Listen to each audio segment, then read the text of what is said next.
평안하십니까? 오늘은 창세기 8장 홍수가 끝나고 방주에서 나온 노아가 하나님께 제단을 쌓는 사건에 대한 내용을 함께 살펴보고자 합니다. 1절에서 12절입니다.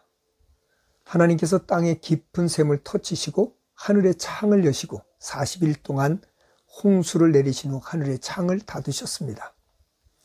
그 후 150일 동안 천지가 물로 가득했고 방주에 있는 노아의 가족 이외의 모든 사람들이 다 죽었습니다.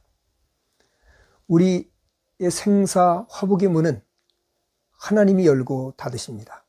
계시록 3장 7절에 예수님은 거룩하고 진실하사 다윗의 열쇠를 가지신 이로서 열면 닫을 사람이 없고 닫으면 열 사람이 없다 라고 하셨습니다. 하나님께서 노아의 가족과 그 안에 있는 동물들을 기억하셨고 바람으로 물을 물러가게 하심으로써 150일째 되는 7월 17일에 방주가 아라랏산에 멈추어 섰습니다. 그 후 10월 1일에 산봉우리들이 보이기 시작했습니다. 40일이 지난 후에 까마귀를 내보내 바깥 사정을 알아보고자 했으나 까마귀는 돌아오지 않고 물이 마를 때까지 날아 왕래하였다 합니다. 까마귀는 자기를 보낸 주인의 마음을 알고 돌아갔어야 합니다. 그러나 자기의 먹잇감, 곧 시체가 즐비하니 돌아갈 생각이 없었던 게지요.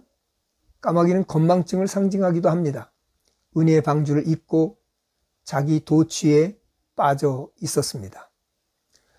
오늘날도 하나님의 은혜를 잊고 자기의 사명을 잊고 하나님께 돌아갈 마음이 없이 세상 즐거움에 취해 있는 성도들이 얼마나 많은지 모릅니다. 그 다음 7일 후 비둘기를 내보내는데요. 비둘기는 정결한 동물이죠. 비둘기가 앉을 곳을 찾지 못해서 다시 돌아왔고 다시 7일 후 비둘기를 내보내니 감람나무 새 잎사귀를 물고 옵니다. 다시 7일 후 세 번째 내보내는데 돌아오지 않음으로써 이제는 비둘기가 살 수 있을 정도로 자연이 회복되었구나 라는 사실을 알게 되었습니다.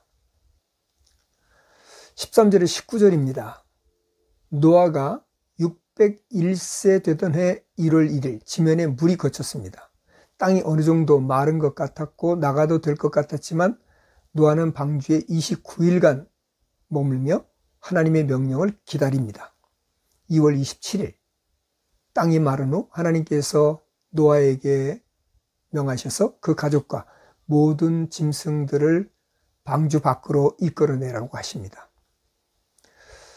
노아가 600세 되던 해 2월 10일에 방주에 들어갔고 노아가 방주에서 나온 날은 601세 되던 해 2월 27일입니다. 1년 17일, 약 380일 정도를 방주에 있었습니다. 노아는 하나님의 명령을 따라서 방주를 만들었고 하나님의 명령을 따라 방주에 들어갔고 하나님의 명령을 따라서 방주에서 나왔습니다. 우리는 폭우와 태풍으로 외출을 못하고 10여일간만 집에 갇혀 있어도 미칠 것 같은데 노아는 1년이 넘는 시간을 기다리고 또 기다렸습니다. 하나님께서는 노아에게 방주에서 모든 것을 다 이끌어내서 이 땅에서 생육하고 번성하라고 명하십니다.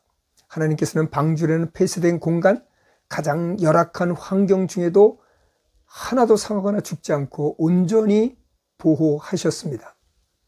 이는 하나님의 말씀에 순종하면 어떤 환경이든 온전히 하나님께서 보호하심을 우리에게 보여주신 것이죠. 20절에서 22절입니다. 노아가 방주에서 나와서 정결한 짐승과 새를 취하여 하나님께 온전한 헌신의 표시인 번제로 제사를 드립니다. 노아와 같은 믿음의 사람, 자기의 뜻을 내려놓고 하나님 말씀에 온전히 순종하는 의로운 사람만 있으면 얼마나 좋을까요? 하나님께서는 그 제사를 기쁘게 받으셨지만 모든 인간이 어려서부터 악함을 아셨기 때문에 인간을 징벌하시겠다 하셨습니다. 그러나 다시는 인류를 쓸어버릴 홍수로 멸하지는 않겠다고 하셨습니다. 120년 동안 방주를 만드는 시간, 방주 안에 380여일, 노아는 하나님을 절대적으로 믿었기에 긴 시간을 인내하며 감당할 수 있었습니다. 그렇게 하나님께서 그를 의인이라 인정하셨지요. 우리도 또한 오직 믿음으로 어떤 열악한 환경 중에도 혹 모함이나 비방이나 핍박이나 극심한 고통이 닥쳐와도 하나님이 나와 함께 하신다는 믿음으로 인내하며 하나님 말씀에 순종하는 성도, 그래서 하나님께 인정받는 성도들이 되기를 간절히 바랍니다.